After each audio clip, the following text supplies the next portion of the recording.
Do you need this, Mrs. Kemp?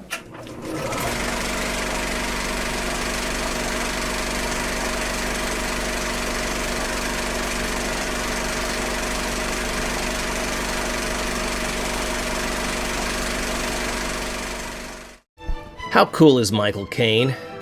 Long before he was playing Alfred to Christian Bale's Bruce Wayne, he was Alfie before Jude Law, Carter before Stallone, and actually pulled off the Italian Job before Mark Wahlberg. The man has worked with every great director, creating iconic roles that kick so much ass that everyone wants to imitate him. And in Harry Brown, the 2009 thriller directed by Daniel Barber, Caine proves that he can kick ass even when he's pushing 80. In Harry Brown, Caine plays the titular character, a lonely widow who loses his last surviving friend Leonard, played by fine character actor David Bradley, after poor Leonard is beaten to death by members of a local gang. When Harry is accosted by a mugger soon after, his combat training from his career in the Marines takes over, and he kills the man instantly. Of course, this experience flips a switch in Harry, and he then sets out to exact revenge against the gang who killed his friend. Now, on paper, this sounds like a rehash of Death Wish, but Harry Brown's case is much more poignant. For one thing, Harry is an old man. No efforts are made to hide this fact. He walks with an arthritic limp, he suffers from emphysema, and Michael Caine's once dashing face looks weathered and beaten. The film doesn't try to sell us the idea of Harry as a reincarnation of Chuck Norris. Instead, it gives us a heartbreaking look into the life of an elderly pensioner who reaches a breaking point. The fact that he knows a little bit about guns and has the training to take a life without flinching doesn't dilute the fact that he is old, and his current situation is tragic.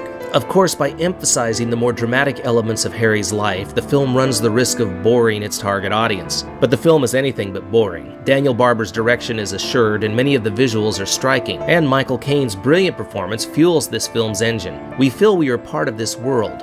As such, we feel each loss more acutely, and we get a clear sense of ominous dread at every frame, particularly a tense and creepy scene where Harry visits a crack-addled arms dealer to purchase a handgun. Regarding the violence in this film, it's hard to put a finger on my personal emotional reaction to it. Usually films of this sort go one of two ways, either making each of the hero's killings cathartic or turning each killing into a statement about the empty oblivion of he who lives by the sword. In Harry Brown, the violence treads a middle ground. The punks Harry disposes of are so despicable that we tend to shrug rather than cheer when they die. When the last villain is taken out, my reaction was akin to how I feel after changing my cat's litter pan.